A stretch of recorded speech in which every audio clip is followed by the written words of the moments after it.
Welcome to the Sales Influence Podcast, where we talk about finding the why in how people buy.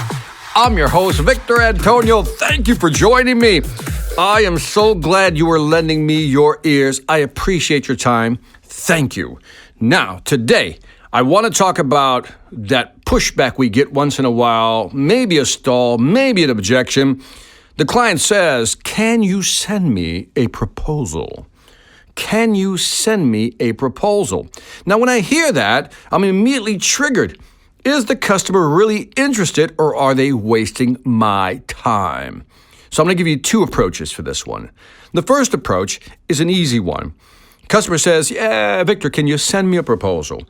I'll say I'd be more than happy to do so, but I'd be even happier to talk about pricing right now. Can we do that? Find your phrasing. Client says, "Can you send me a proposal?" Don't need to send you a proposal. We can talk about pricing right now. Let's go ahead and do that. So that's if you're ready to talk about pricing right now. If you can configure a proposal right there and then do it. As we all know, time kills all deals, right? So the longer it stretches out, the probability of you closing that deal will go down. So when the customer says, "Send me a proposal," they're basically saying, "Give me pricing." So why wait if you can do pricing right there and then? Now, if you do not have the luxury of doing pricing right there, you have to go back, you have to look at certain things, you just can't do it, then let's go to option B. And this is where I'm going to insert a little bit of guilt, and I'm going to try to get some confirmation. Let me say that again. I'm going to insert some guilt, and I'm going to try to get some confirmation. So customer says, "Can you send me a proposal?" I'll say, "I'd be more than happy to send you one." So let me just highlight a couple of things here. Every proposal we send out typically takes about 2 to 3 hours to prepare. Now, before I invest that time, that's the guilty part, right? The guilt part I'm giving them. Before I invest that time, I just want to make sure that if you're not interested, now would be the time to tell me. But if you're interested but not sure, I'd be more than happy to go ahead and put that proposal together. And so the customer may say, no, Victor, I'm interested. I just need to evaluate. I'm just not sure. Great, Mr. Customer. Now, let me pause right here. One thing I did was say, I'd be more than happy to do a proposal for you. But I also inserted that piece of guilt. Each proposal takes 2 to 3 hours of my time, and I'm willing to invest that if you're sure about moving forward. So if you're not interested, let me know. But if you're interested but not sure, then I would go ahead and put that proposal together. Now, I'm asking the customer to make a decision. Now, another pause here. For those of you who've listened to my "I'll think about it" response on my previous podcast, you'll know where I'm going. This is a variation of that with proposals. If you have not listened to my "I'll think about it" response, then you need to go listen to that right after you listen to this podcast, okay? Now, let's jump back into this. Customer says, "No, Victor, I'm interested. I'm just not sure." Great. Now, here's where I'm going to take them through the 3-step process. They've just confirmed that they're interested but not sure. They're interested, but they just need to evaluate certain things, whatever it may be. What I want to do is immediately go to the first part. Great. I'm glad you're interested, and I can see why might be some uncertainty, right? Confirm, and again, just confirm to them that you understand them. And they said, "Well, Mr. Customer, just real quick, here's the product we're looking at. Here's the service we're looking at. Does that fit what you're looking for?" And the customer's got to say yes or no. "Yeah, that's it, Victor. We really want to do that." Let's say it's roofing, for example. "Yeah, that's the type of roof we want. That's what we're kind of looking at, just doing that part, whatever it may be." And then the second part is there anything about this part 2? Is there anything about the features that is missing? In other words, okay, great. We want to do a roof. This is the house we're going to do. This is the square footage, whatever it may be. Then you're going to say something like this. "Based on the shingles I've shown you, are you sure that these are the ones you want, or do these meet the specifications you're looking for?" And the customer has to, again, say yay or nay. "Yeah, no, Victor, that's it." If you're selling, a technology product, let's say software as a service, again, "Mr. Customer, let's go to the fit. Does this software fit what you're looking for?" Yes. Part B. Features. Does it have the features and functionalities you need to execute whatever you're looking to execute, generate reports, whatever it may be? And they're going to say yes. So I confirm that it is a fit. It does have the features and the functionalities that they're looking for. And then last but not least, I would say something like this. Now, if I can just give you a thumbnail, I know that the pricing is going to come in between this and this. Let me just make a number up. I know by just looking at this proposal, and I will follow up with a formal proposal, but we're looking at somewhere between $20,000 and $30,000. And again, I'll try to move as close to 20 as I can. My question to you is, does that fit within your budget range? Oh, that's powerful right there. Does that fit within your budget range? Now, this is what I've done. It's a very simple process once you've memorized it. I asked him, right from the beginning, I'd be more than happy to invest my time. It takes 2 to 3 hours. Before I do that, can you now let me know if you're not interested, let me know now, or if you're interested but not sure, which one is it? Victor, I'm interested but not sure. Got confirmation that they're interested, they're just not sure right now. Then I got confirmation that it is a fit. What I'm proposing does fit what they want.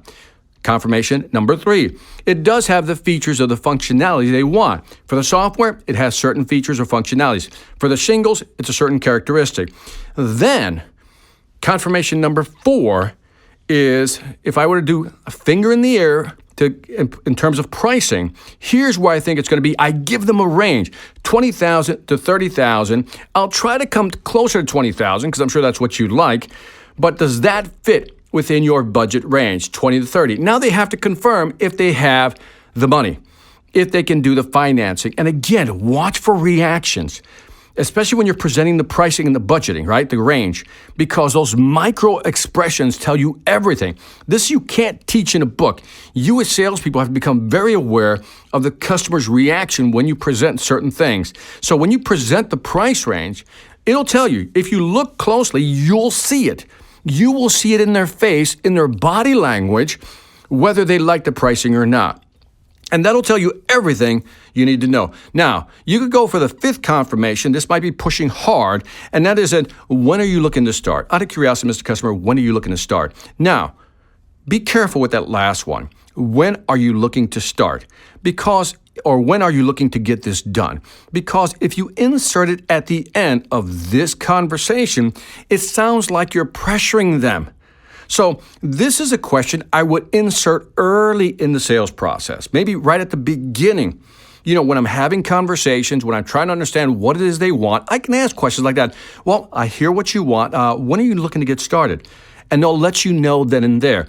I would insert that question at the beginning of the sales process. If you put it at the end of the sales process, which I've seen people do, it comes across like you're pressuring the customer. So again, let me do a quick review of this. Again, customer says, can I send you a proposal? Can you send me a proposal? 1, I'd be more than happy to do pricing now. If I'm ready to do it there and then, let's do it there and then. Let's try to close that deal. Option 2 is to say, I'd be more than happy to send you a proposal, 2 to 3 hours investment. Before I invest that time, I just need to know, are you not interested? Are you interested but not sure? I'm interested but not sure. First confirmation, check mark. Second confirmation, does this product, does this service fit what you're looking for? Yes. Second confirmation. Third confirmation, does it have the feature, functionalities? Is everything in there that you want, Mr. Customer, that you need? Yes. Third confirmation. Fourth confirmation, based on what I'm looking at right now, I'm looking at a price range between this and that. Does that fit your budget? Fourth confirmation, great, Mr. Customer. I'll get that proposal to you within 24 hours, and I will follow up with you. Is that fair?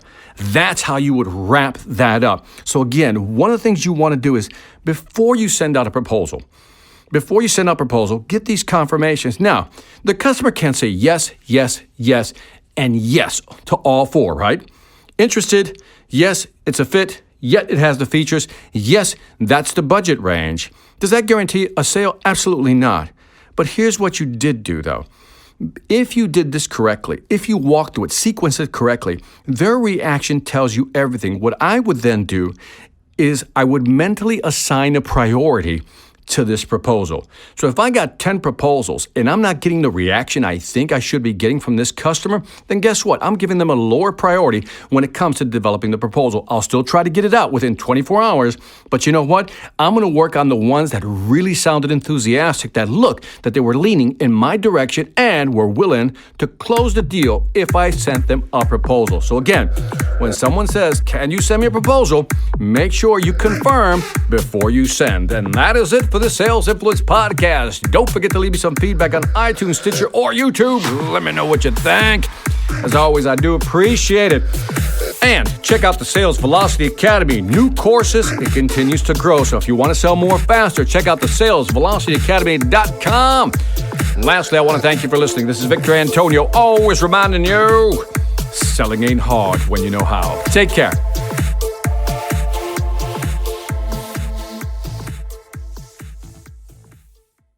Hi, I'm Victor Antonio. I'm an author, sales trainer, and keynote speaker. I'm often asked, what makes a great speaker? Is it someone who delivers real content that the audience can use? Is it someone who engages the audience so they're part of the learning experience? Or is it someone who can motivate an audience to push them beyond their comfort zone and discover new abilities? The answer is yes. But the most important thing to remember is that I'm not there to look good. I'm there to make my client look good. Simply put, it's never about me, and it's always about them.